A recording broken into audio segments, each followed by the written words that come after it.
Chapter 1: The Echoes of Forgotten Bloodlines. Close your eyes for a moment and imagine you've awoken in the marble halls of ancient Rome. The walls around you are smooth and cold. The ceilings stretch impossibly high. Soft sunlight trickles in through wide-open courtyards, where the sound of fountains echoes gently in the distance. Somewhere you hear the faint laughter of children. But forget what the movies told you about Roman childhood.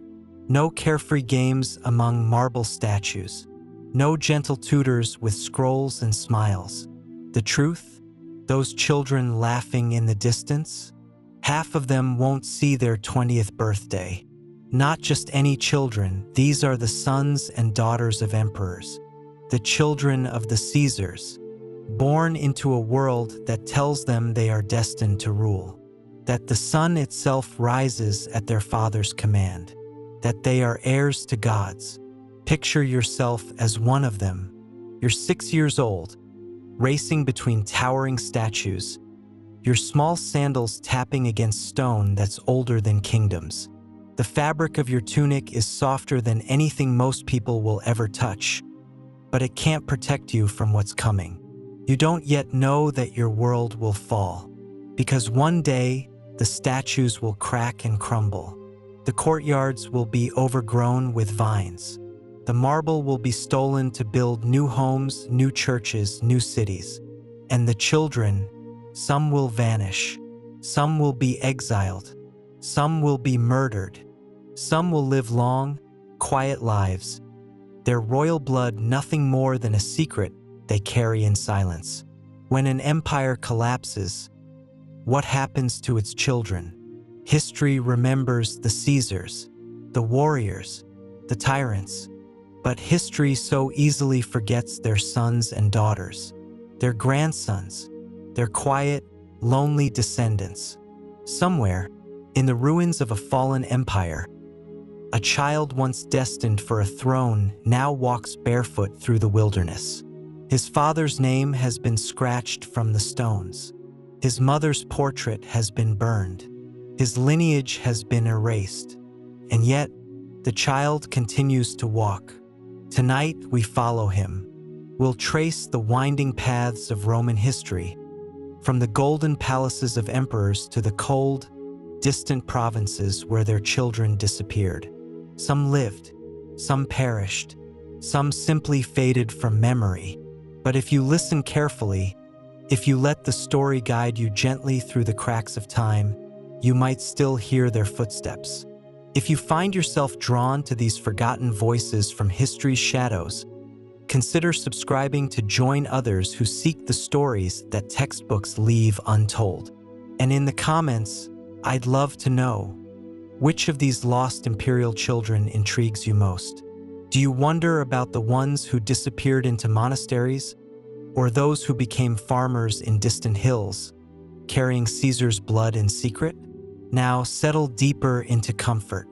Perhaps close your eyes, let your breathing slow. Tonight, we walk with the children of emperors through the rise and fall of the greatest empire the world has ever known.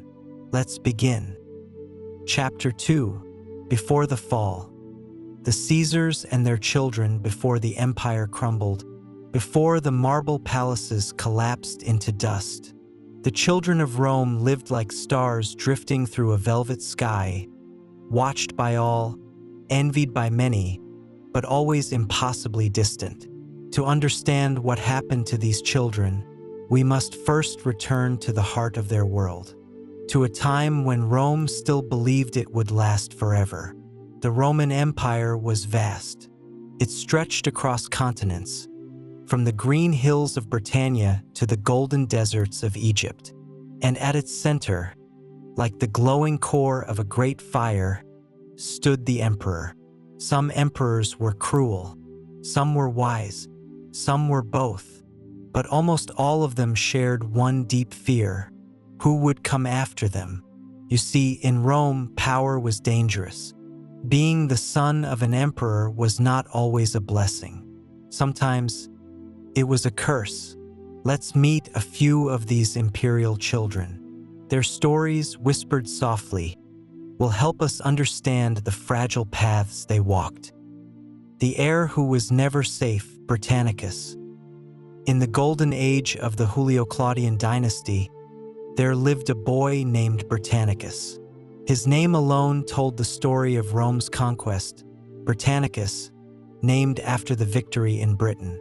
From the moment he was born, people whispered, "This is the future of Rome." But tonight you are Britannicus. You're 14 years old, and you have a problem. Picture yourself sitting in the imperial dining hall. The oil lamps flicker against marble walls, casting dancing shadows that make the painted gods seem alive. The air is thick with the scent of roasted meat, spiced wine, and something else, tension.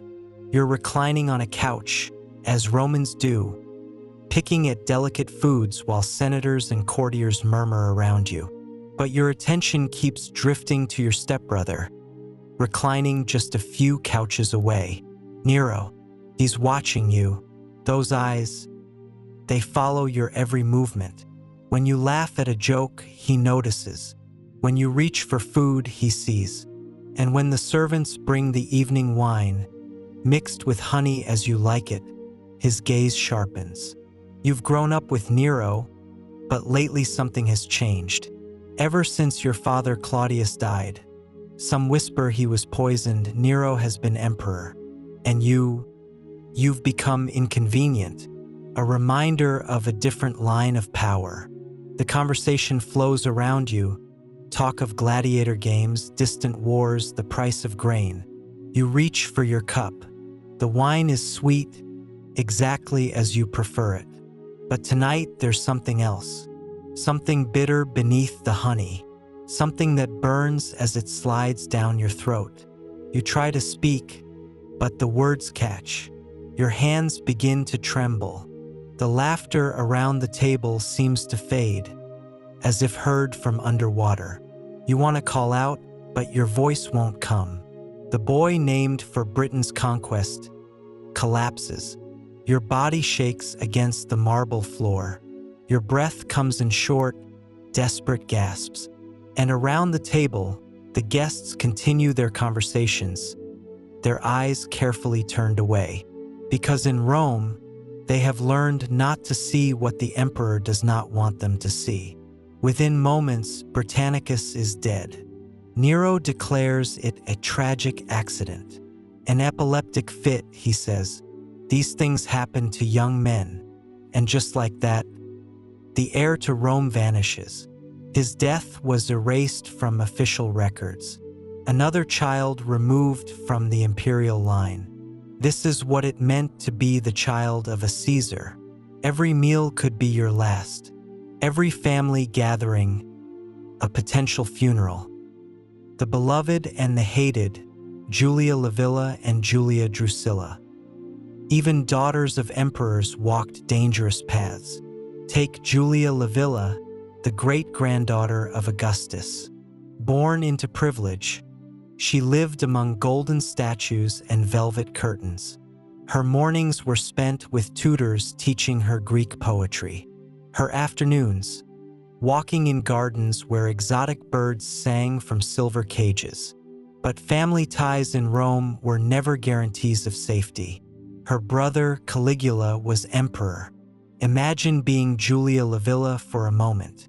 One day your brother adores you, elevating you above senators, having coins struck with your face. The next day, his love has curdled into something darker. First, he loved her. He adored his sisters and even elevated them above the Senate in honors rarely seen. He had coins struck with their faces. He allowed them to attend gladiator games, sitting in the imperial box. But in the palace, love and death walked hand in hand. Julia Drusilla was Caligula's favorite, perhaps too much his favorite. When she fell ill with a fever, Caligula refused to leave her bedside. He held her hand as she burned with sickness, whispering promises that he would make her a goddess if only she would live. She died at 22. Caligula's grief was magnificent and terrible. He declared her divine, built temples in her honor, ordered the entire empire to mourn. But grief in the mind of an emperor can become madness, and madness can become suspicion. Soon, Caligula began to see enemies everywhere, including in his surviving sisters. Julia Livilla was accused of adultery, of conspiracy, of plotting against the throne. The evidence was thin, the accusations vague. But evidence didn't matter. She was exiled to a barren island, alone, forgotten. There, with only stones and seabirds for company, Julia Livilla slowly starved to death. Her crime? Being born into a family where love itself was dangerous. The fragile web of succession. Succession in Rome was rarely peaceful. A child might be declared heir one day and poisoned the next. Even adopted sons, like Tiberius and Hadrian, lived with the constant threat of betrayal. The palace was filled with plots. Generals schemed. Senators conspired. Sometimes the emperor's own family would turn against him. In this world, being the child of a Caesar was like walking across a frozen lake. Every step could be the one that cracked the ice. A moment of calm, Marcus Aurelius and Commodus. Not all imperial children met tragic ends. Marcus Aurelius, the philosopher-emperor, ruled with wisdom and a quiet strength. He passed his throne to his son, Commodus. For a brief moment, it seemed the empire had found stability. But Commodus was not his father. Where Marcus wrote meditations about virtue, Commodus sought games, power, and pleasure. His reign slowly unraveled into chaos. Even so, Commodus lived. Not all imperial children died young. Some, like him, inherited the crown, but lost the empire's respect. A palace full of fragile promises. As the years passed, Rome's children continued to rise and fall. Some were groomed from birth, trained by philosophers and generals. Others were adopted, selected not by blood, but by ambition. But always the same question loomed: who would survive? Who would fall? As the empire stretched beyond its limits, the line of succession grew tangled. And when Rome's golden age slipped into its slow decline, it would be these children, these heirs, these forgotten souls, who would be left to wander the ruins. The wise would flee, the brave would fight, the unfortunate would simply disappear. But their stories were not yet over. As night deepens around us, let's gently follow their footsteps into the next chapter. Chapter 3: The Fall, Chaos, and Collapse. The Roman Empire did not fall in a single day. Cracked, splintered, it slowly crumbled, like an ancient statue left to weather in the wind. For centuries, Rome had ruled the world. But by the 4th and 5th centuries, storms were gathering. Invading armies pressed at the borders. The economy faltered. Power shifted from Rome to distant cities. And the emperors, they became weaker, sometimes mere puppets in the hands of ambitious generals. In this swirling chaos, the children of the emperors, those born to rule, found themselves trapped. Their golden palaces became cages. Their promises of power turned to whispers of danger. The division of the empire, two worlds pulling apart. In the year 285, the empire was divided. The Western Roman Empire ruled from Italy. The Eastern Roman Empire, what we now call Byzantium, was governed from Constantinople. Two emperors, two courts, two sets of heirs. The children of the Western emperors, they faced a world trembling on the edge of collapse. The children of the Eastern emperors, they would hold on, clinging to the fading splendor of the Byzantine world. But for both, the age of safety was over. The young emperors, puppets on fragile thrones. Let's meet one of the last true emperors of the Western Roman Empire, Romulus Augustulus. His name echoed greatness, Romulus, the mythical founder of Rome. Augustulus, the little Augustus. But history would not be kind to him. You are Romulus Augustulus. You are 12 years old. Picture yourself sitting in the vast throne room of Ravenna. The chair beneath you is carved from ivory and gold, crafted by the finest artisans of a dying empire. But it dwarfs your small frame. Your feet don't quite touch the floor when you sit properly, so you let them dangle, hidden beneath the purple robes that pool around you like spilled wine. The robes are heavy, heavier than you expected when you first put them on a year ago. They smell of cedar and incense, but also of something else. Fear, maybe. The fear of everyone who has to pretend you're actually in charge. Your voice still cracks when you try to give imperial commands. Your hands shake slightly when you sign documents filled with words you barely understand. Treaties, tax decrees, death sentences. You've been emperor for exactly 1 year, but it feels like a lifetime of sitting in rooms too big, wearing clothes too large, making decisions too important for someone who still sometimes cries at night. The Western Empire is crumbling around you. You can hear it in the whispered conversations that stop when you enter a room. You can see it in the way generals look at you, not with respect, but with pity. Armies are deserting. Provinces are slipping away like sand through your small fingers. Today feels different, though.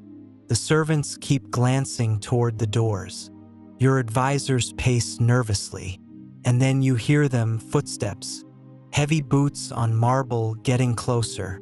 A man enters your throne room. He's tall, bearded, dressed like a barbarian but walking with the confidence of someone who owns the world. His name is Odoacer. He's a Germanic general, and he's come to end everything. He looks at you, really looks at you, and for a moment you see something like kindness in his eyes. You're just a child. A frightened child in robes too big, sitting on a throne you never asked for. Your time is over, he says, not unkindly. And that's it. No battle, no siege, no dramatic last stand.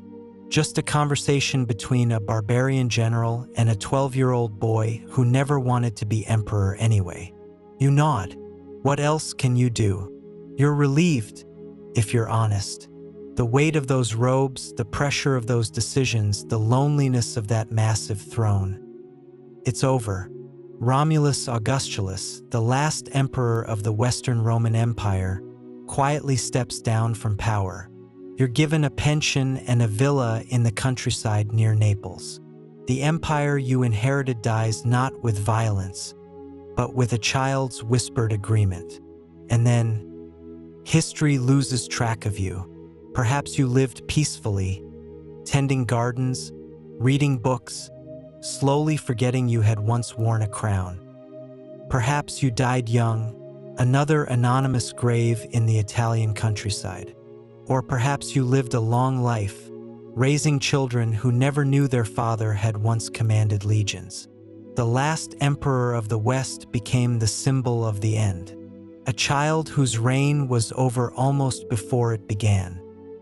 The heirs who fled, Theodosius's line and the Eastern Shift. Not all children of the empire were left in ruins. When Emperor Theodosius I died in 395, his sons inherited a world already splitting apart. Honorius ruled the West. Arcadius ruled the East. Honorius, a boy thrust into power at the age of 10. His court was dominated by generals and advisors, and during his reign, Rome itself was sacked by the Visigoths in 410. It was the first time Rome had fallen to a foreign enemy in 800 years. Imagine the fear, imagine the shame. But his sister, Galla Placidia, became something remarkable. Imagine being her, a Roman princess when the Visigoths take your city. One moment you're royalty in marble halls, the next you're a captive on a barbarian king's ship, sailing toward an unknown future. She was captured by the Visigoths, then married their king Ataulf, bearing his children, becoming a bridge between two worlds. Her son would grow up speaking both Latin and Gothic, worshiping Christ with Roman prayers but learning to fight with barbarian weapons. The children of Theodosius's line were scattered across the map. Some held titles in crumbling cities. Others lived as captives turned queens. In the east, Arcadius's children fared a little better. His son, Theodosius II, became emperor at age 7. But even there, real power rested with regents and generals. The emperors, even as children, were often symbols rather than rulers.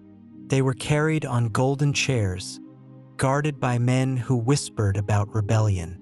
They wore purple robes, while the streets outside seethed with poverty and anger.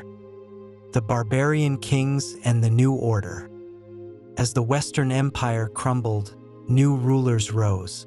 Barbarian kings, once feared outsiders, now became the new emperors in everything but name. But what happened to the imperial families? Some sought refuge in distant villas. Others were absorbed into the courts of the invaders. Roman princesses married barbarian kings, forming strange new alliances.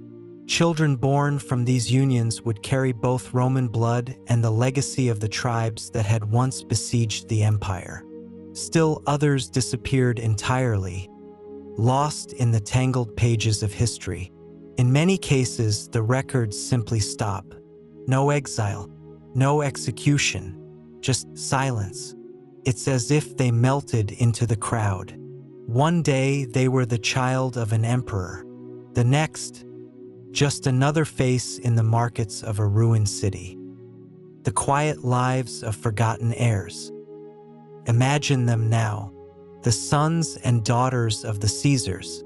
Picture a young woman, once dressed in silk, now walking the dusty roads of Gaul in peasant clothes. Her delicate hands, once soft with oils and perfumes, now calloused from working in vineyards. Picture a boy, once tutored by philosophers, now tending sheep in the hills of Hispania. His Latin education hidden beneath the simple songs he sings to quiet the animals. They carried names that once shook the world, but in the end, they simply disappeared into history's quiet places. Some settled on country estates, raising sheep, reading worn scrolls by candlelight. Others fled across the sea, to islands or distant provinces where no one remembered their lineage. Many found refuge in monasteries, trading their silk robes for rough wool habits.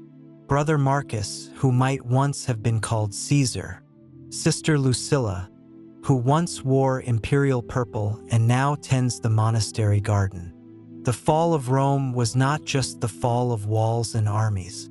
It was the fall of names, the fall of stories. The empire that did not die. But not all the imperial children were lost. In the east, in the glittering halls of Constantinople, the Byzantine emperors would rule for another 1,000 years. Their children would inherit crowns, carry swords, and walk across marble courtyards beneath golden mosaics. Some would be crowned as children, some would fall as children, but the line would continue. It was not until the fall of Constantinople in 1453 that the last imperial children of Rome would finally disappear into history's long shadow. The story of Rome's children is not a single tale. It is many stories, some remembered, some forgotten, some ending in triumph, some in silence. They were born to rule an empire that was already breaking apart. The fortunate escaped. The clever hid. The unlucky became footnotes in dusty chronicles. But all of them, in their own quiet way, walked the long road away from Rome. And in the next chapter, we will follow them beyond the fall. We will see where they went, what they became, and how echoes of their bloodline, sometimes imagined, sometimes real, continued to ripple across the medieval world. Chapter 4: Life after the Empire. Where did they go? The Western Roman Empire had fallen. The emperors were gone. The palaces, once glittering with gold and echoing with the voices of power, now stood quiet. Some were abandoned, some were seized by the new rulers, and some simply faded into ruins. But what of the children, the sons and daughters of the Caesars? What became of them when the empire that once protected them crumbled? Here is where their stories become whispers in the dark, half-remembered legends, names that appear briefly in monastery records, then fade forever. The children of emperors faced a brutal choice: adapt or perish. The Eastern escape, refuge in Constantinople. When the Western Empire fell, its sister, the Eastern Roman Empire, known later as Byzantium, still stood strong. Constantinople, with its towering walls and thriving markets, became a beacon for Roman elites who wished to flee the chaos engulfing the West. You are 12 years old, and you are one of these refugees. Picture yourself standing on the deck of a merchant ship as it approaches the Golden Horn. The sea spray stings your face, and your stomach churns, not just from the rough waters, but from fear. Behind you lies everything you've ever known: your villa outside Ravenna, your tutors, your childhood friends, your father's grave. Your mother clutches your hand tightly, her knuckles white. She sold everything: jewelry, slaves, even your father's prized stallions, to pay for passage on this overcrowded vessel. You're dressed in simple clothes now, not the silk tunics you once wore. The other passengers stare at you with a mixture of pity and suspicion. Refugees, even noble ones, aren't always welcome. As Constantinople's walls rise from the water like golden cliffs, you realize this isn't rescue, it's survival. The Eastern Emperor might grant you sanctuary, but he'll also watch you carefully. You carry Western imperial blood, and that makes you dangerous. A child who could grow up to challenge his throne. The ship docks with a grinding of wood against stone. You smell spices, fish, and something else. The scent of a living empire, not a dying one. But as you walk down the gangplank on unsteady legs, you understand. You're no longer a Roman princess. You're a beggar asking for Byzantine charity. Your new life begins with a choice: become fully Eastern, or risk being quietly eliminated by your generous hosts. Some children like you found sanctuary and watched them carefully. Others, like young Anthemius, nephew of Julius Nepos, lived comfortably but as prisoners. Given fine educations, housed in villas overlooking the Bosphorus, but never allowed to leave the city without imperial permission. They married Byzantine nobles, spoke Greek as their first language, and within 2 generations, their Western heritage became family whispers. The sacred refuge, children of God. In a world where empires fell but the church remained, many children of fallen Roman families found a different path: the path of faith. You are 10 years old when your family brings you to Monte Cassino. The monastery rises from the Italian hills like a fortress of prayer, its stone walls promising safety in a world where safety no longer exists. Your parents died of fever during the winter after Ravenna fell. Your uncle, who barely survived Odoacer's purges, can't afford to keep you. He's made the only choice he can. The boy has noble blood, he tells the abbot, his voice cracking. He can read Latin. He knows his letters. You stand in the monastery courtyard, clutching a small wooden horse, the only toy you were allowed to bring. Around you, monks in rough brown robes move silently, their sandaled feet whispering against stone. The air smells of incense, beeswax, and something else. Peace, maybe, or resignation. Brother Benedict kneels down to your height. His face is kind but tired, worn by years of prayer and labor. What was your name in the world, child? Valentinian, you whisper. It was a proud name once. Your great-uncle was Emperor Valentinian III. And what would you like to be called here? You think for a moment.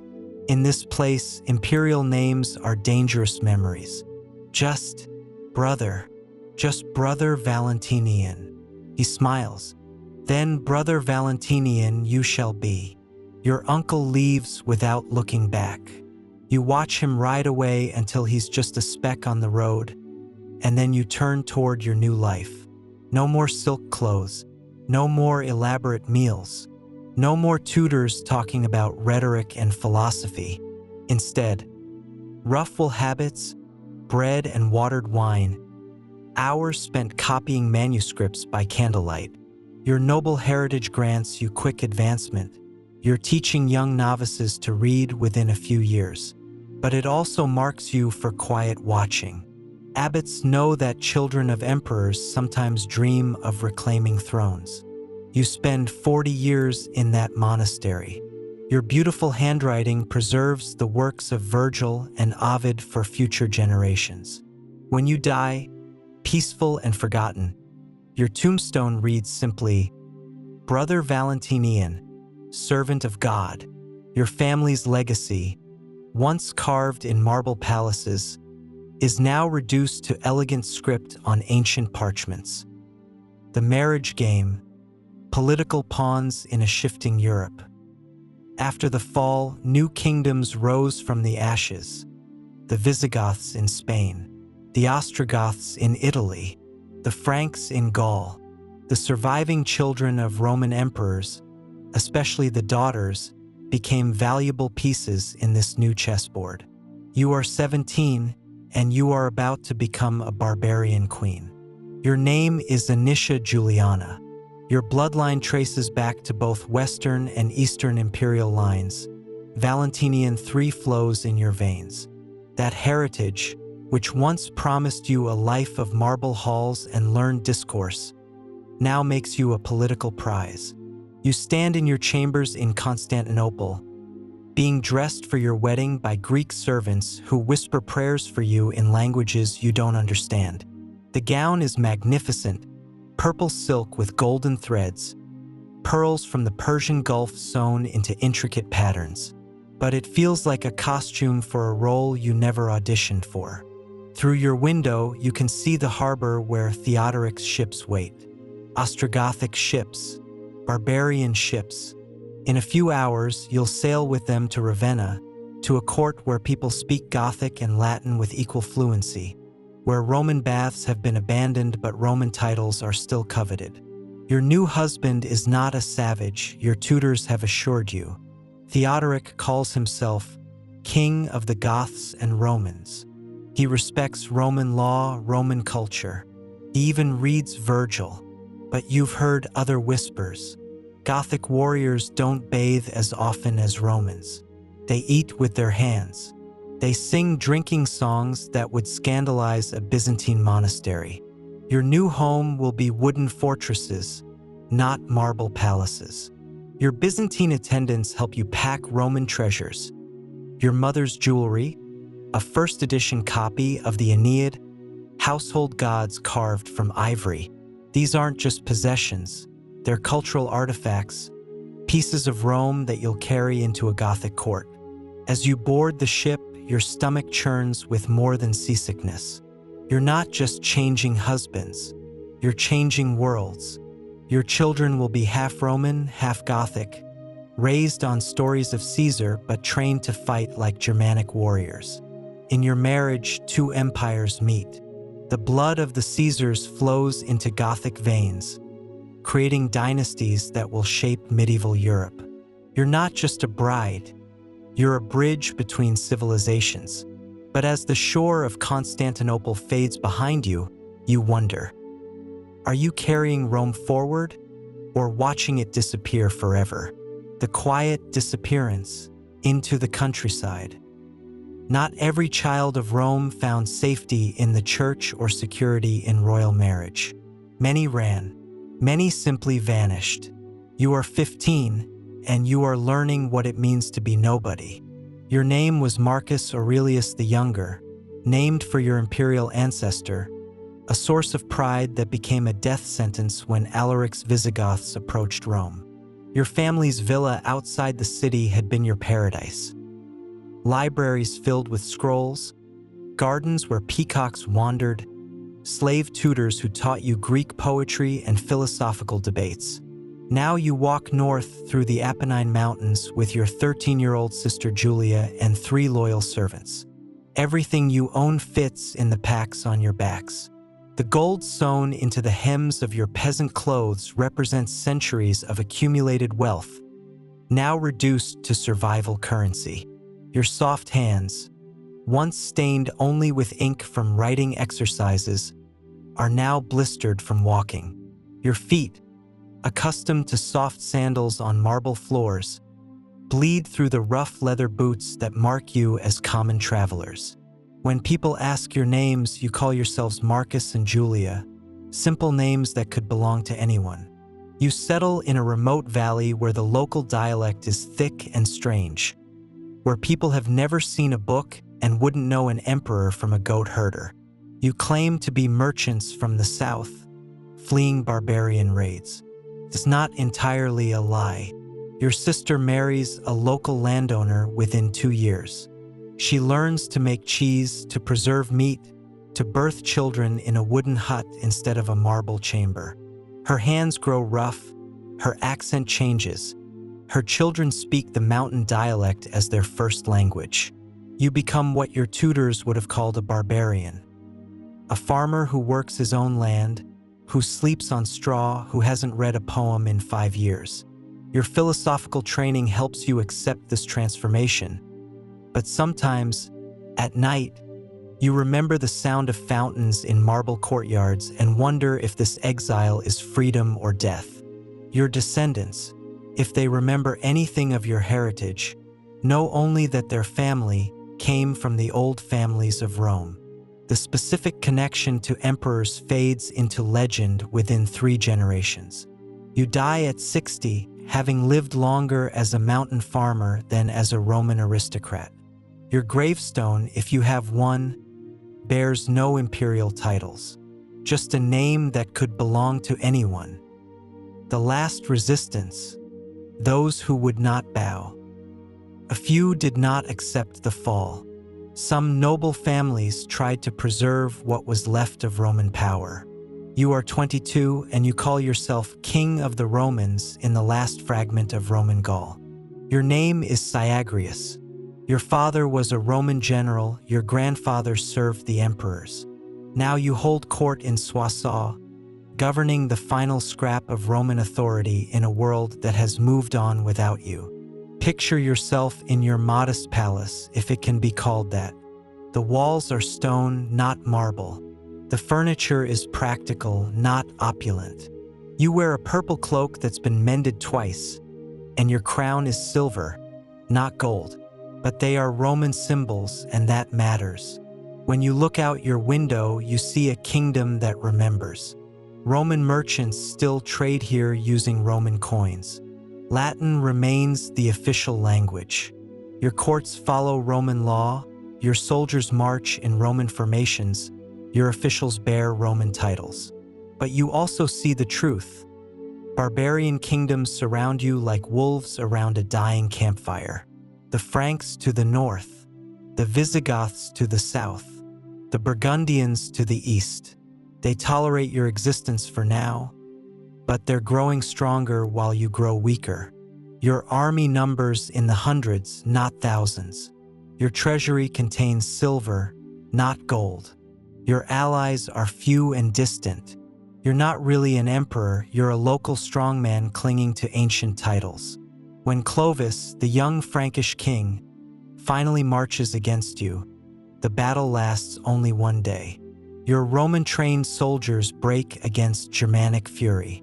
You flee south, seeking refuge in Visigothic Spain, hoping old alliances will protect you. But the Visigoths, practical politicians, hand you over to Clovis as a diplomatic gift. Some say you were executed. Others claim you escaped to wander as an exile, the last man to call himself a Roman emperor in the West. Your children, if they exist, disappear from historical records.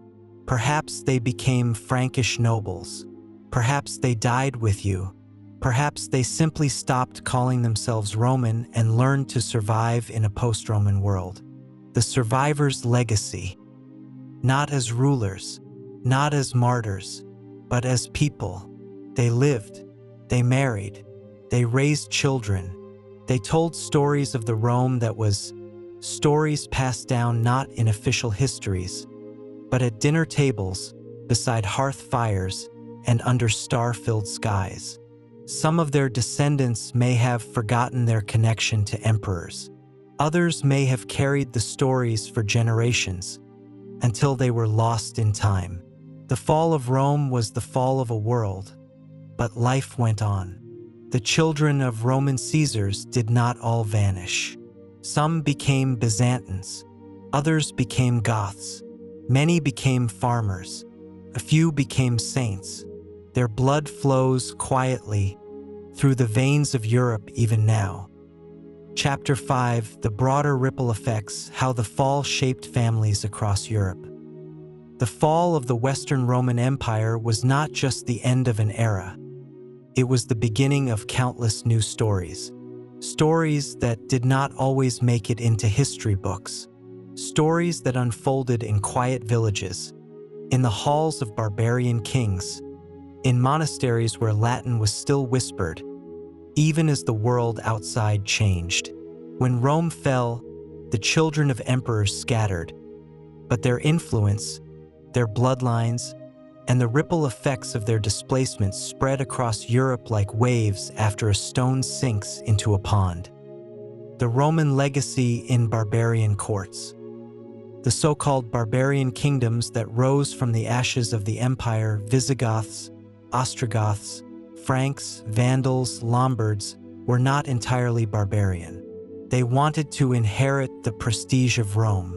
They did not always seek to destroy it, but to claim its glory for themselves. And what better way to claim Rome than to marry into it?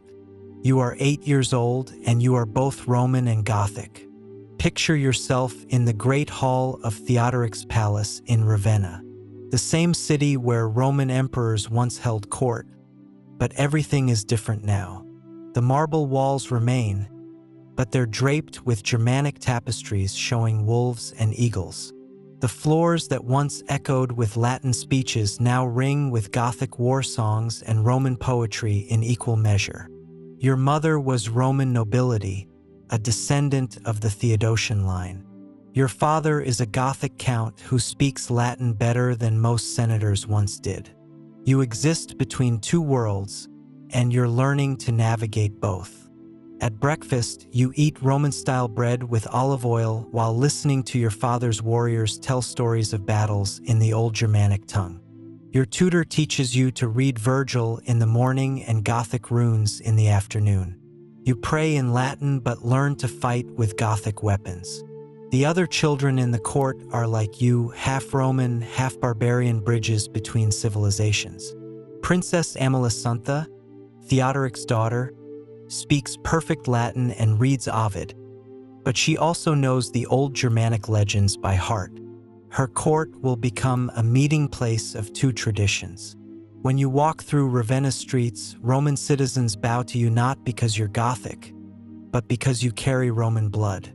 When Gothic nobles visit, they respect you not because you're Roman, but because your father commands their loyalty.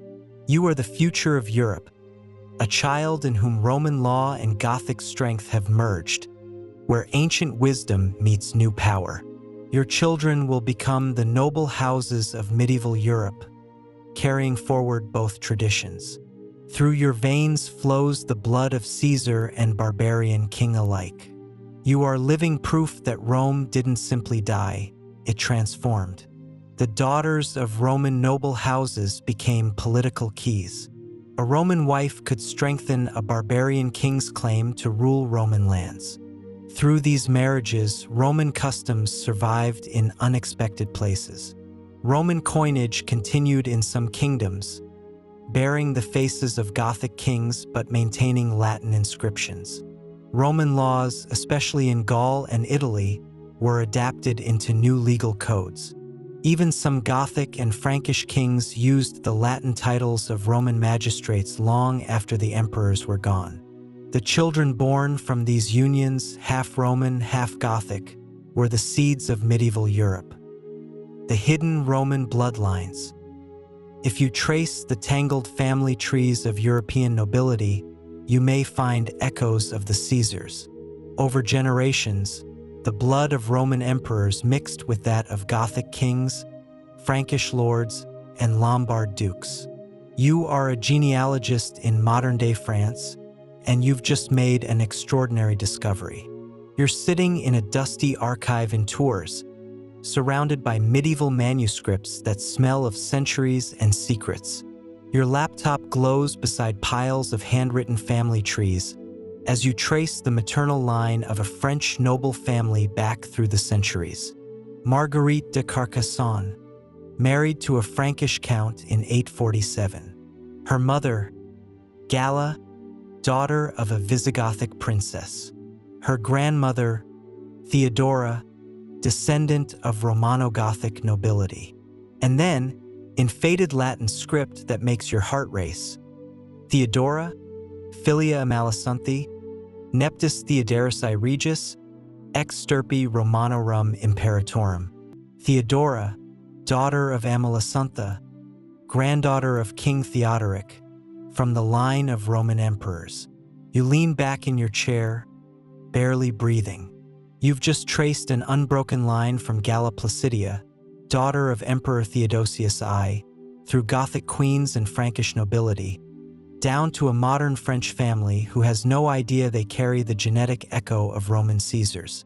The family you're researching, the Dubois family from Lyon, includes a baker, 2 teachers, and a postal worker.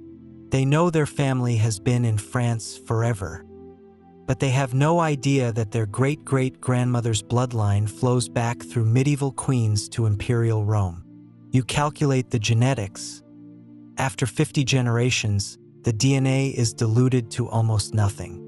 But it's there, a fragment, a whisper of empire in the veins of ordinary people who buy their bread at the same bakery, teach at the same schools, walk the same streets where their distant ancestors once ruled. When you call Madame Dubois to share your discovery, she laughs. Roman emperors? Mais non, we are simple people. My family, we have always been bakers. But the records don't lie. The blood of the Caesars flows quietly through Europe, invisible, forgotten, but undeniably present in millions of people who will never know they carry the genetic legacy of empire. While the direct male lines of many imperial families vanished in the early medieval centuries, the maternal lines often survived quietly. A Roman princess married to a Gothic king. Her daughter wed to a Frankish count. Her granddaughter united with a Carolingian prince. Over centuries, the names changed, the languages shifted, but the distant echo of Rome lived on in these noble houses. It is possible, just possible, that some of Europe's royal families still carry the genetic legacy of Rome. The rise of local aristocracies. As imperial control collapsed, local Roman aristocrats stepped into the power vacuum. In Gaul, Italy, and Hispania, many Roman senatorial families transformed into the noble houses of the early Middle Ages. You are Cassiodorus, and you are learning to rule a world that no longer exists. It's the year 520, and you stand in your family's villa in southern Italy, looking out over lands that have belonged to your bloodline for 3 centuries. Your great-grandfather served Emperor Honorius. Your grandfather collected taxes for Valentinian III. Your father negotiated with Odoacer.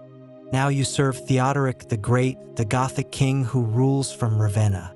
This morning you received 2 visitors. The first was a Gothic count who speaks halting Latin and needs your help interpreting Roman legal documents about land ownership. The second was a Byzantine envoy who still pretends the Western Empire exists and addresses you by your old senatorial title. You live between worlds. Your morning lessons are still in classical rhetoric. You read Cicero as your ancestors did. But your afternoon meetings are with Gothic nobles who wear Roman-style togas but carry Germanic swords. You draft legal documents in Latin for a kingdom that speaks Gothic, following Roman law in a post-Roman world. Your children are growing up in this strange new reality. Your son learns to fight like a Goth but thinks like a Roman. Your daughter reads Virgil but also learns Gothic songs. They pray in Latin but their playmates speak 3 languages before they turn 10. You're no longer a senator, that title died with the empire. But you're something new. A bridge between the classical world and the medieval one. Your family will survive by adapting, by serving new masters while preserving old knowledge. When you sign documents, you still use your full Roman name, Flavius Magnus Aurelius Cassiodorus Senator. But everyone calls you Count Cassiodorus now. You've kept your identity while changing your allegiance. This is how Rome evolved, not through conquest, but through transformation. You are no longer ruling for emperors, but you're still ruling. The traditions survive, the bloodlines continue, and the world slowly becomes something that is both Roman and post-Roman at once. They no longer served emperors. They no longer collected taxes for Rome. Instead, they governed their own territories, made deals with invading kings, and sometimes declared themselves rulers in all but name. The children of these families grew up in a world that was part Roman, part barbarian. They still read the old authors, but also spoke the languages of their Gothic or Frankish neighbors.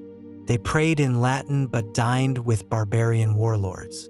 Their loyalty shifted from emperors to local kings to their own estates. In this way, the Roman world did not disappear overnight.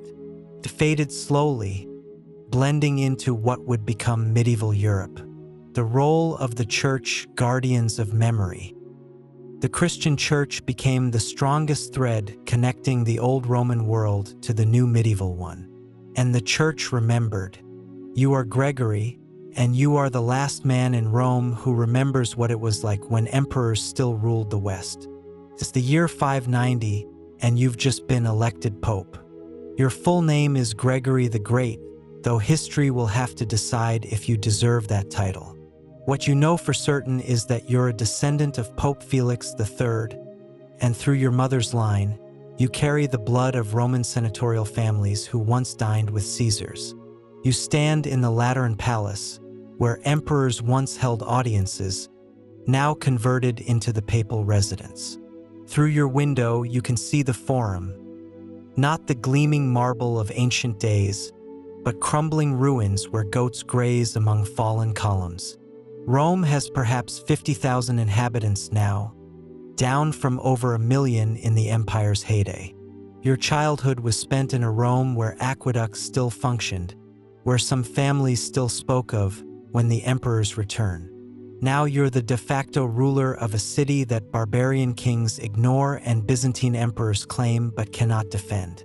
In your private study, you keep scrolls that your family has preserved for generations. Works by Virgil, Ovid, and Cicero, copied and recopied by monks who understand that they're saving civilization one manuscript at a time. Your library contains the largest collection of classical texts in the Western world. When Gothic or Frankish nobles visit, they're amazed by these books. Many cannot read, and those who can struggle with classical Latin. You realize that you're not just a pope, you're a curator of a dying culture. You've made a decision. The church will preserve what the empire could not. In monasteries across Europe, your monks copy ancient texts not because they're pagan, but because they're beautiful and true. Roman law, Roman literature, Roman wisdom, all of it survives under Christian protection. You're transforming the church into something the emperors never imagined, the inheritor of Roman civilization. Not its armies or its conquests, but its learning, its culture, its memory. When you write letters to barbarian kings, you write in the style of imperial chancellery, using the same diplomatic language that once governed the world. When you send missionaries to Britain or Bavaria, they carry not just Christianity but also the remnants of Roman education.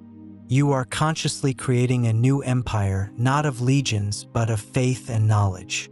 And at its heart lies the preservation of everything that made Rome great.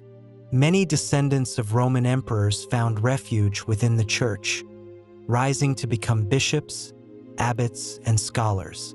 The church preserved Roman literature, Roman law, and Roman history. Monasteries copied the works of ancient Roman authors, ensuring that their voices survived even as the empire crumbled. Some bishops in former Roman cities like Milan, Ravenna, and Arles were themselves descended from Roman senatorial families. Their power no longer came from imperial appointment but from their roles as spiritual leaders and local governors. Through the church, the children of Rome found a new empire. An empire not of marble, but of faith. Not of legions, but of scriptures. The memory of Rome, myth and legend. As centuries passed, the memory of Rome transformed. What had once been history became myth. The stories of Roman emperors and their children were passed down, sometimes embroidered, sometimes forgotten, sometimes rewritten. In medieval chronicles, Roman figures were often recast as legendary kings, saints, or villains. The Gothic kings who conquered Italy sometimes claimed to be heirs to Roman traditions, even as they ruled from cities that had once bowed to emperors. Charlemagne, the great Frankish ruler, would later claim to have restored the Roman Empire when he was crowned in the year 800. But perhaps more importantly, local legends began to preserve fragments of Roman memory.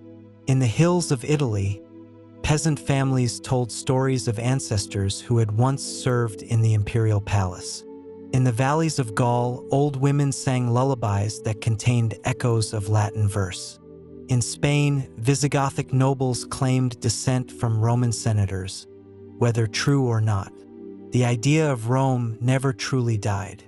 It morphed, it traveled, it became part of the dream of empire that would haunt Europe for centuries.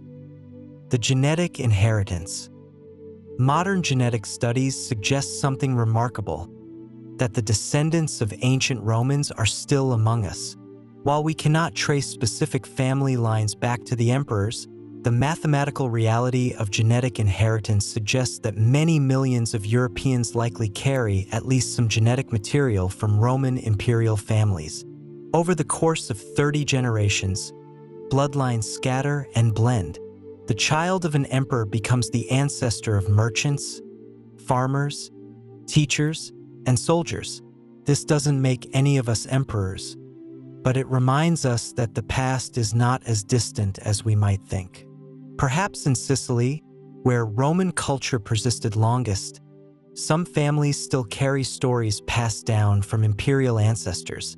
Perhaps in the countryside of France, where Roman villas became medieval manors, the genetic legacy of the Caesars still flows in the veins of vintners and farmers. Perhaps even you, listening to this story, carry within your blood the echo of voices that once commanded legions. The quiet survivors. And yet, most of the children of Roman Caesars did not become legends. They became villagers, monks, soldiers, mothers, traders. They lived and died in a Europe that was slowly forgetting its Roman identity. Their names did not survive the passing centuries, but their lives, their choices, their children helped shape the world to come.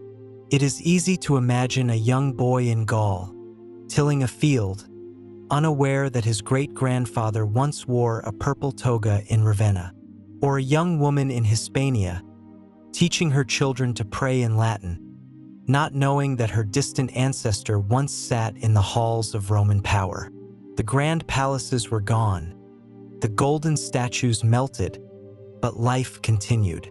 The blood of the Caesars did not vanish. It simply flowed into the great river of history, where individual drops are impossible to trace, but where the current shapes everything that follows.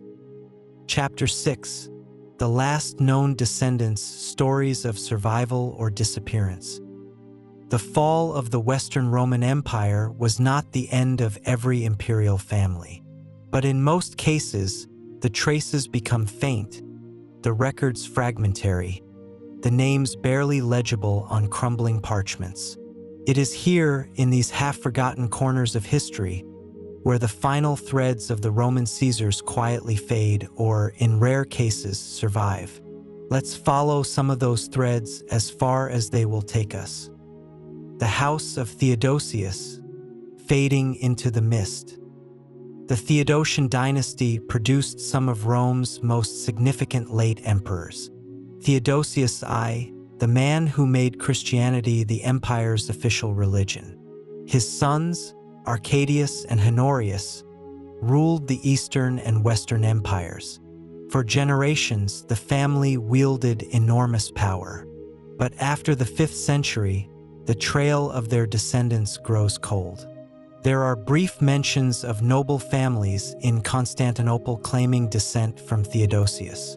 A few records of high-ranking officials who may have been great-grandsons or great-nephews.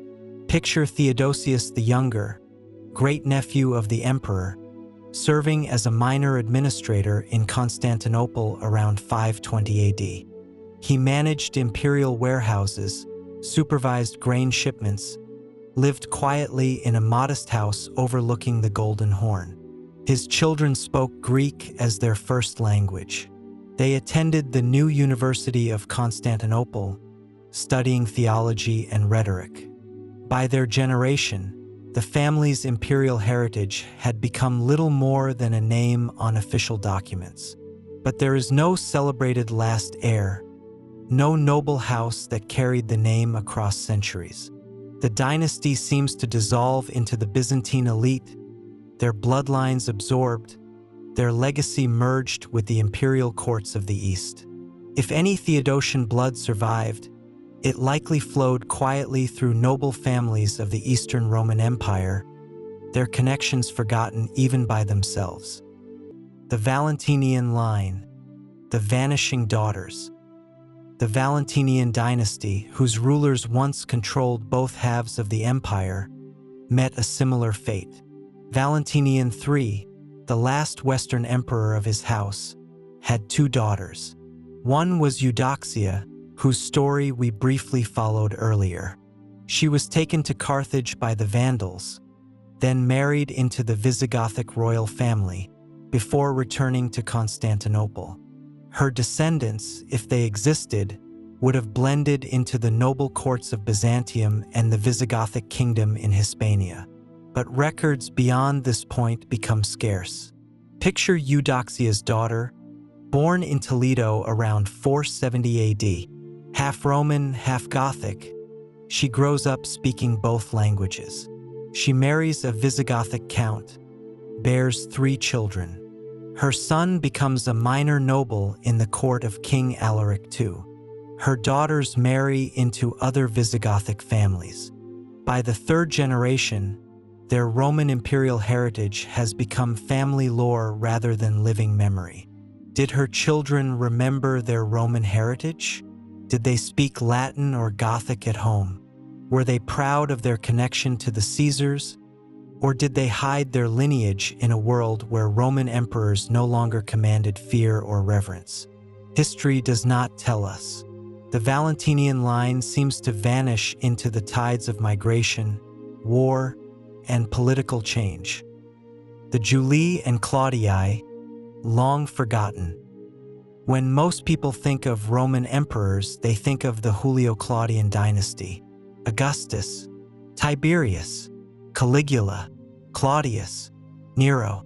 But by the time the Western Empire fell in 476 CE, these legendary bloodlines were already ancient history. Their direct lines had died out centuries earlier. Nero, the last of the Julio-Claudians, left no legitimate heirs. The dynasty collapsed in the year of the four emperors in 69 CE, and what followed was a long parade of new families, new claimants to power. Yet the allure of their name lingered. Later emperors sometimes fabricated connections to Augustus or Julius Caesar, hoping to borrow their glory. But those were often political inventions, not genuine blood ties. By the time Rome fell, the original Caesar bloodlines were no more than a distant legend. Their descendants, if they existed at all, scattered and forgotten among the countless millions of Rome's former citizens. The curious case of Julius Nepos.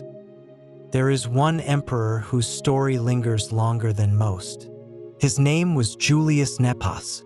He was technically the last Western Roman emperor recognized by the Eastern court, even after Romulus Augustulus was deposed in 476 CE.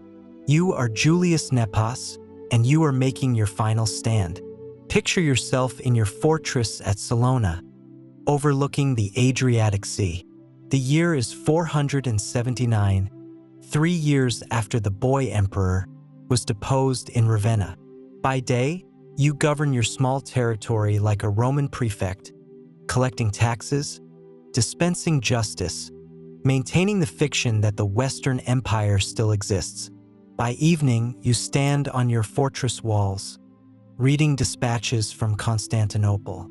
The Eastern Emperor still recognizes you as the legitimate ruler of the West, but his letters are filled with empty promises.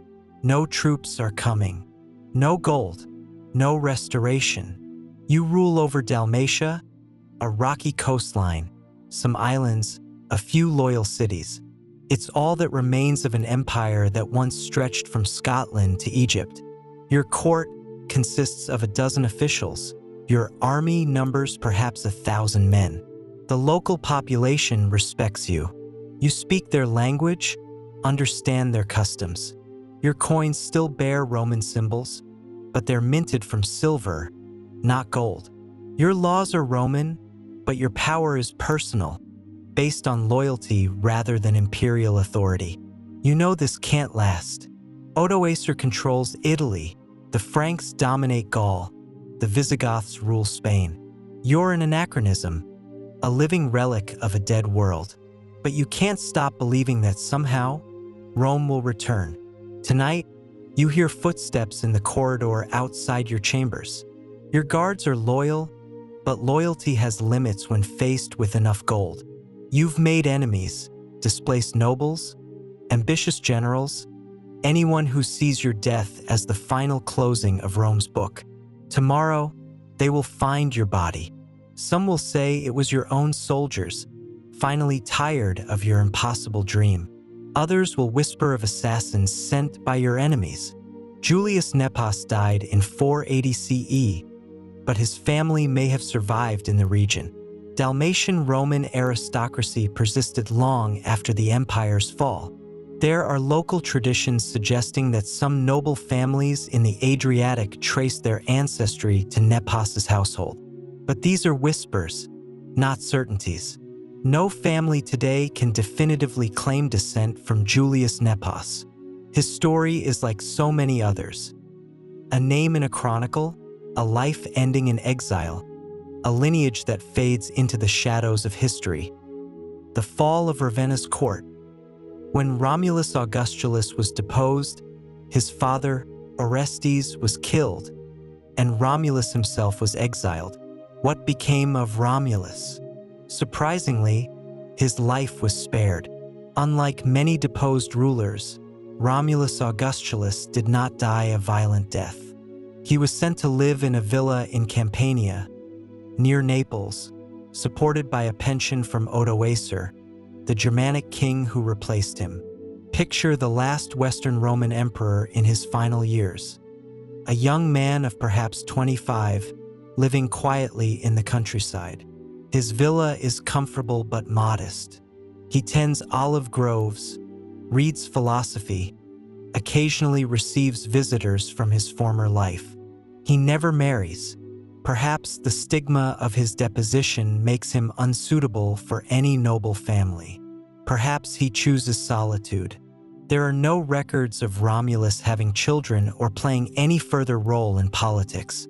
It is possible that his line ended quietly, in obscurity, perhaps as a local landowner whose neighbors slowly forgot they were once imperial heirs.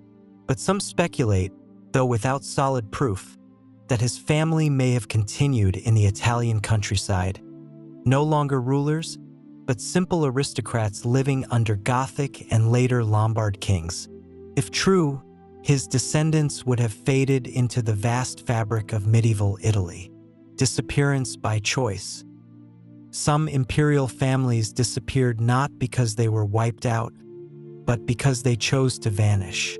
When the empire crumbled, it was dangerous to carry the name of a deposed emperor. You are 18 years old, and you are choosing to disappear forever. Your name was Marcus Flavius Aurelius, a proud Roman name connecting you to the greatest philosophical emperor. But that name has become a death sentence. Your father served the last Western emperors, your family owned vast estates in Gaul, your bloodline traces back to senatorial families that governed provinces. Now the Franks control Gaul, and they're systematically eliminating anyone who might challenge their authority. Your older brother was executed last year. Your sister fled to a convent in Hispania. Your parents died defending their villa against barbarian raiders. You stand at the gates of the monastery of Larens, off the coast near Marseille. In your travel pack, you carry the last treasures of your family: a golden ring bearing your father's seal, a manuscript of Marcus Aurelius's Meditations copied by your grandfather, and a small fortune in silver coins. Brother Benedict greets you at the gate. He's younger than you expected, with kind eyes and calloused hands. What name will you take, my son? You think for a moment. Your birth name connects you to emperors and senators, to a world that no longer exists. But you need something new, something that will let you disappear completely. Just Marcus, you say finally. Brother Marcus. And your family name? I have no family. I am reborn in Christ. He nods. This is not the first time a young Roman aristocrat has appeared at their gates, seeking to erase his past. The monastery has become a refuge for the defeated nobility of the fallen empire. You hand over your possessions, the gold, the silver, even your grandfather's precious manuscript. The monastery will use the wealth to help other refugees. The book will be copied by monks who understand its value even if they don't share its philosophy. In exchange, you receive a rough brown robe, a wooden cross, and a new identity: Brother Marcus of Larens. Your past dies at the monastery gate. Your future begins with the evening prayers. Years later, when local nobles visit the monastery, they see only a learned monk who speaks beautiful Latin and tends the herb garden with unusual grace.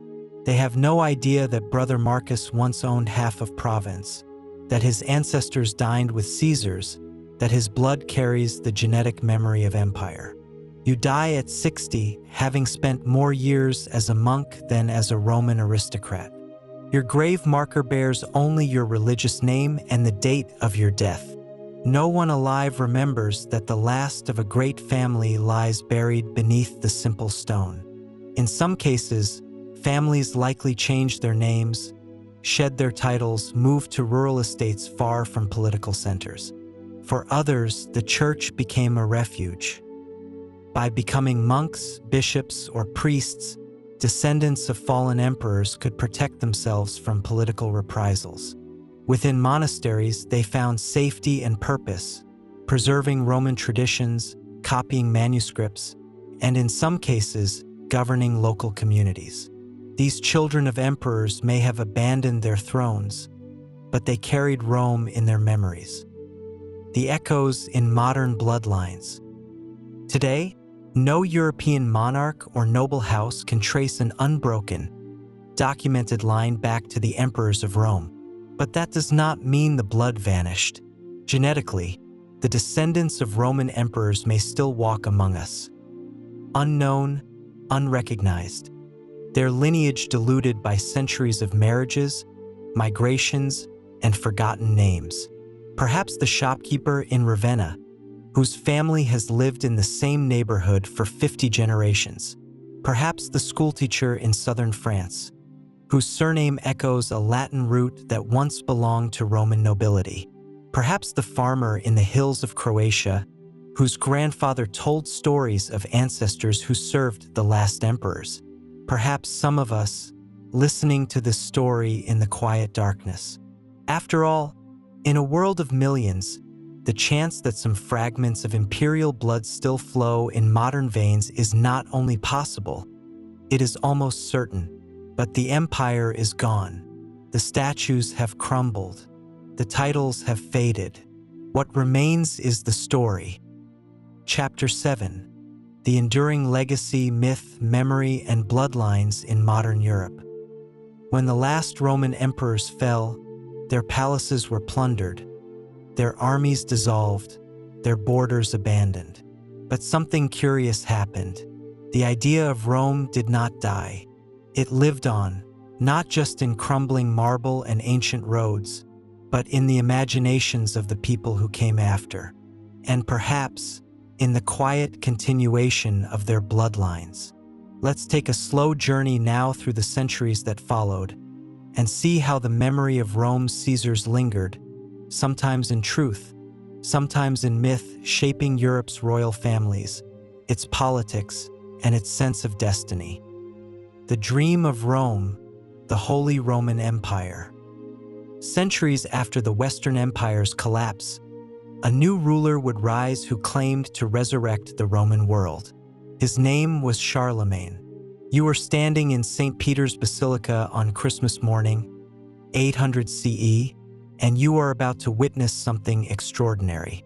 The great nave is packed with Frankish nobles, Roman clergy, and curious pilgrims who have come to see their king receive a blessing from the Pope. But you sense something more significant is about to happen. The air thrums with anticipation, the whispers of conspiracy and ambition. You watch as Charlemagne approaches the altar. He's massive, nearly 7 feet tall, with the bearing of a warrior and the mind of a scholar. His ancestors were Germanic chieftains who fought against Rome's legions. But today, he kneels before the successor of St. Peter in the heart of the ancient empire. Pope Leo III steps forward, carrying a golden crown that catches the candlelight like captured fire. As he places it on Charlemagne's head, his voice rings through the basilica, Imperator Romanorum, Emperor of the Romans. The crowd erupts. Frankish war cries mix with Latin hymns. You're witnessing the rebirth of something that died 3 centuries ago, yet somehow survived in memory and dream. Charlemagne was not a descendant of the Caesars. He was a Frank, a Germanic king whose ancestors had never seen the Tiber River. But he desperately wanted to wear Rome's crown. In that moment, the memory of Rome proved more powerful than Rome itself. The empire he founded, known later as the Holy Roman Empire, lasted for 1,000 years. Its rulers claimed spiritual and political succession from the old Roman emperors. They wore crowns that echoed the diadems of Augustus. They issued laws that borrowed from Roman legal codes. They dreamed of ruling a Europe united under Roman ideals. But it was, in truth, a new creation, one that used the memory of Rome as a source of legitimacy. Throughout the Middle Ages, European monarchs would style themselves as Roman emperors, but none could point to a true, direct bloodline back to Augustus or Constantine. It didn't matter. The power of the Roman name was stronger than blood. Byzantium, the living Eastern Empire. While the West fell into fragmentation, the Eastern Roman Empire, the Byzantine Empire, continued for another 1,000 years. And here, the imperial bloodlines remained intact, at least for a time. But even in Byzantium, dynasties rose and fell, sometimes violently. The emperors of Constantinople married, adopted, and forged alliances with noble families from Armenia, the Balkans, the Caucasus, and beyond. Picture the court of Justinian I in the 6th century, where Roman traditions mixed with Greek culture and Christian ceremony. The emperor still wore purple robes, but the language of his court was Greek, not Latin. By the 15th century, when Constantinople finally fell to the Ottoman Turks in 1453, the last emperor, Constantine XI Palaiologos, left no known heirs. You are Constantine Palaiologos, and you are dying for Rome. It's May 29th, 1453, and the walls of Constantinople are falling. For 57 days, Mem Tus cannons have pounded your city. Your empire, which once stretched from the Danube to Egypt, now consists of a single city and a few scattered islands. You stand on the ramparts wearing armor that's been in your family for generations, but you've removed all imperial insignia. If you're going to die today, and you'll die as a soldier, not as a symbol. Around you, the last defenders of the Roman Empire fight with desperate courage. Greeks, Italians, a handful of Genoese sailors who refuse to abandon their posts. Less than 7,000 men holding a wall against over 150,000 Ottoman troops. Your advisors begged you to flee last night. Ships waited in the Golden Horn to carry you to safety in Italy or the Morea. But you refused. God forbid that I should live as an emperor without an empire. You told them. The Turkish cannons fall silent. In the distance, you hear the war cries of Janissaries preparing for the final assault. This is it, the end of 1,123 years of Byzantine rule, the final death of Rome. You draw your sword and step toward the breach in the wall.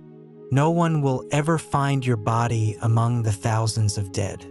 The last Roman emperor will disappear into the chaos of conquest, his bloodline ending in the rubble of his capital. He died fighting on the walls of his city, his body lost among the thousands of Byzantine dead. The bloodline of the Eastern Caesars seemed to vanish in that final battle. But some whispers suggest otherwise.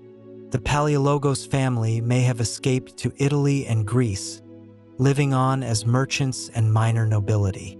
There are even tales of descendants appearing in later European courts, but these stories are difficult to verify. By then, fact and legend had intertwined so completely that separating them was nearly impossible. The false heirs, pretenders and impostors.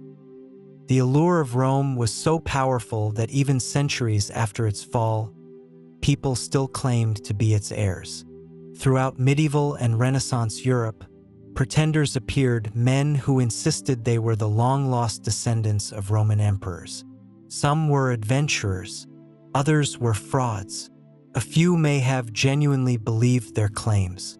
In the Byzantine world, impostors sometimes surfaced, pretending to be members of deposed imperial families, hoping to rally support for a restoration.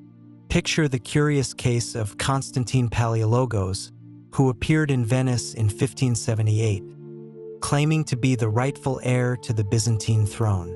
He had documents, witnesses, even a few supporters among Greek exiles. But investigation revealed him to be the son of a fisherman from Crete. His imperial genealogy, a work of careful fiction. In the West, noble houses occasionally invented Roman connections to strengthen their prestige. But more often than not, these were mythical genealogies, carefully crafted political stories rather than true family trees. Even today, there are obscure European families who quietly claim distant descent from Roman emperors through Byzantine marriages, through supposed links to ancient noble houses, but the records are fragmentary and proof is elusive. Blood in the shadows, the genetic legacy. Though no monarch today can present an unbroken, documented lineage to the Roman Caesars, genetics tells a more complex story. You are walking through the village of Montefiascone in central Italy, and you have no idea you're carrying the genes of emperors. It's a warm September evening, and you're visiting this hill town as a tourist. You're American, your family emigrated from Italy in the 1920s, and your last name, Valenti, suggests some connection to this region. You're hoping to find records of your great-grandfather who left Italy as a young man. You stop at a small cafe where the owner, an elderly woman named Rosa, notices your surname and smiles. "Valenti?" she says in accented English. "My grandmother was Rosa Valenti. Perhaps we are cousins, eh?" You laugh and order wine from grapes grown on hills that have been cultivated for 2,000 years. As you sit watching the sunset paint the medieval walls gold, you have no idea that your bloodline traces back through those hills to a Roman villa where, 15 centuries ago, a minor senator named Marcus Valerius raised his children during the empire's final years. His great-grandson fled to these hills when Alaric approached Rome. His descendants became farmers, vintners, stonemasons, ordinary people living ordinary lives in a landscape that remembered empire. Your family name is a corruption of Valerius, a name that once opened doors in imperial palaces. Genetically, you carry fragments of DNA from dozens of Roman aristocratic families. Not enough to make you special, but enough to connect you, across vast spans of time, to people who walked marble halls and debated with philosophers. The mathematical probability is almost certain. If you have any Mediterranean ancestry, you carry genetic material from multiple Roman noble families. But what's remarkable isn't the genetics, it's the continuity. You're drinking wine made from grape varieties the Romans cultivated. You're walking on stones they quarried. You're looking at hills they farmed. The empire fell, but the people remained. As you finish your wine and prepare to walk back to your hotel, Rosa brings you a small bag of walnuts from her tree. "For the journey," she says. "We Valentis, we take care of each other." You thank her, not knowing that in this simple gesture, sharing food with a stranger who might be family, you're participating in a tradition that stretches back to Roman hospitality laws, to customs that predate Christianity, to bonds of kinship that survived the fall of empires. The blood of the Caesars flows quietly through you, but more importantly, their humanity does too. Over the course of centuries, imperial families intermarried with nobles, who intermarried with merchants, who blended into the broader population. By the laws of mathematics, the probability that millions of people today carry at least a small fragment of Roman imperial DNA is remarkably high. Perhaps you, perhaps me, this doesn't make us emperors. But it reminds us that bloodlines do not simply vanish, they disperse. They flow quietly into new places, through forgotten generations, their significance transformed by time. The empire in modern symbols.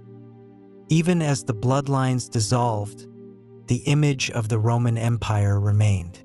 Modern Italy uses the eagle, a symbol of Rome, in its coat of arms. The double-headed eagle, once the emblem of Byzantium, was adopted by the Holy Roman Empire and later by Russia, Austria, and other European powers. You are Tsar Nicholas II, and you believe you rule the Third Rome. It's 1913, and you stand in the Winter Palace in St. Petersburg, looking out over a city that embodies your family's greatest dream and deepest delusion. The Romanov dynasty has ruled Russia for 3 centuries, but your legitimacy rests on a much older claim. Your empire calls itself the Third Rome. The First Rome fell to barbarians. The Second Rome, Constantinople, fell to Muslims. But Russia, orthodox and autocratic, inherited the true legacy of the Caesars.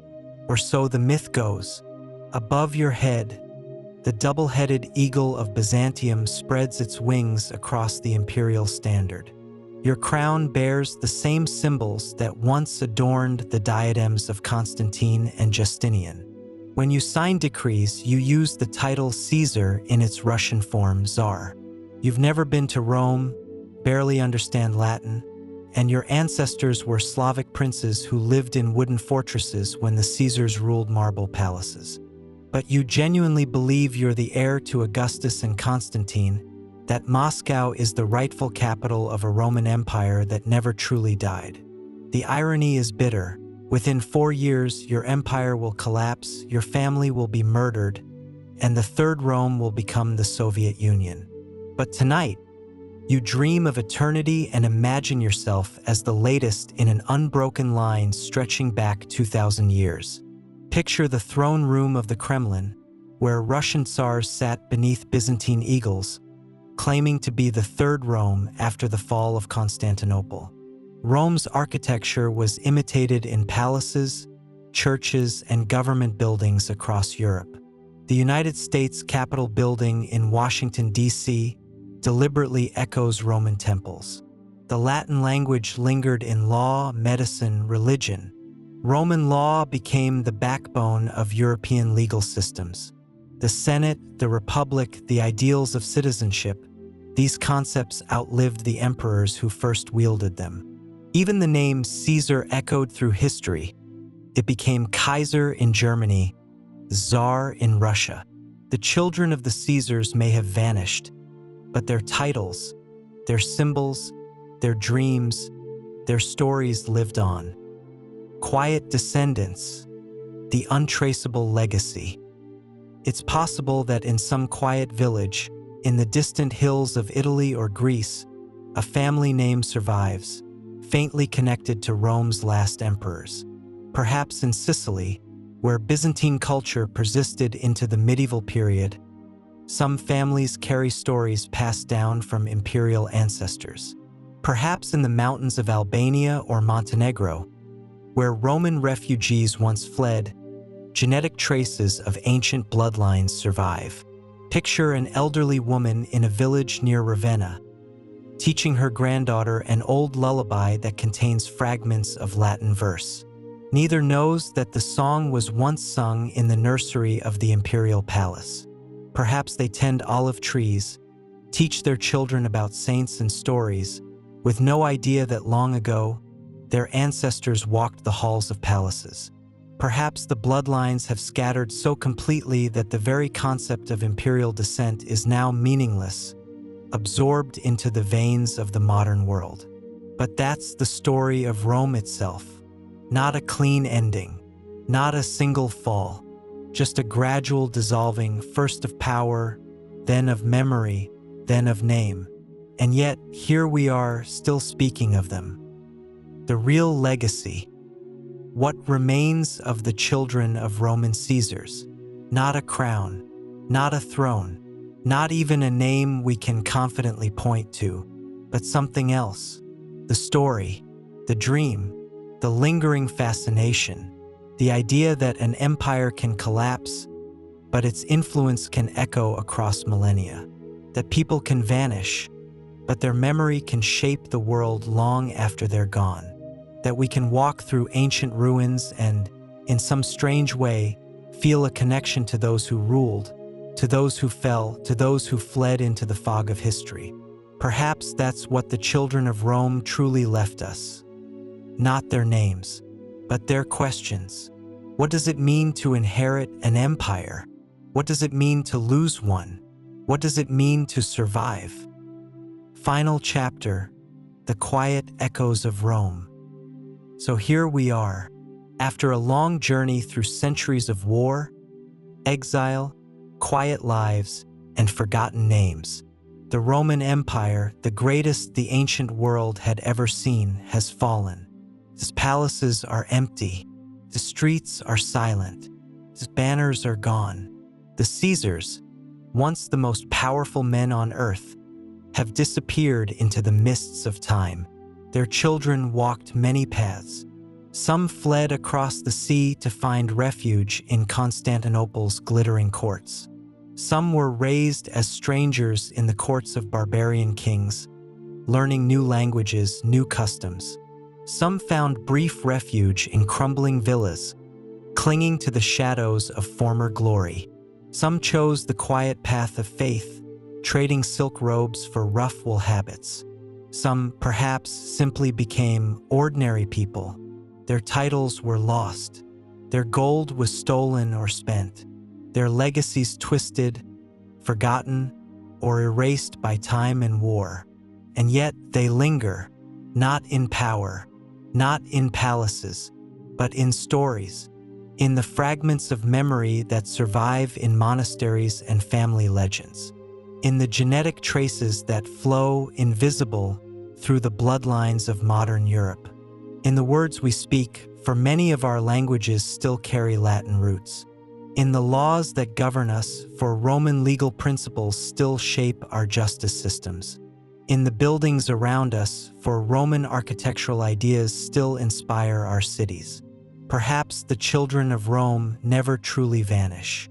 Perhaps they are in the stones beneath your feet, the language you speak, the laws that guide you, the buildings that surround you. Perhaps they are in the sky above you, the same stars that once shone over the imperial palaces, still sparkling, unchanged, eternal. You are walking through the Roman Forum at sunset, and for a moment the centuries collapse. It's evening in Rome, and the tourists have mostly gone home. You find yourself alone among the ruins, surrounded by broken columns and crumbling arches that once supported the roof of the world. You place your hand on a piece of marble that might have been touched by an emperor, worn smooth by 2,000 years of rain and wind and human touch. The stone is warm from the day's sun, solid and real beneath your palm. Around you, shadows lengthen across the ancient stones. You can almost hear them, the echoes of children's laughter from imperial nurseries, the whispered conversations of senators, the distant sound of fountains in marble courtyards. These ruins aren't just tourist attractions. They're graveyards of dreams, monuments to ambition, silent witnesses to the rise and fall of the greatest empire the world had ever known. And somewhere in the gathering darkness, you sense them. The children of the Caesars, walking barefoot through the wilderness of history, carrying their forgotten names like prayers, their royal blood like secrets, their memories like treasures that no barbarian king could steal. They are not gone. They live in the stones, in the stories, in the questions that echo across the centuries. They live in the simple fact that you are here, wondering about them, touching the same marble they once walked on, breathing the same Roman air. The past is not gone. It is gently folded beneath the present, like layers of old parchment.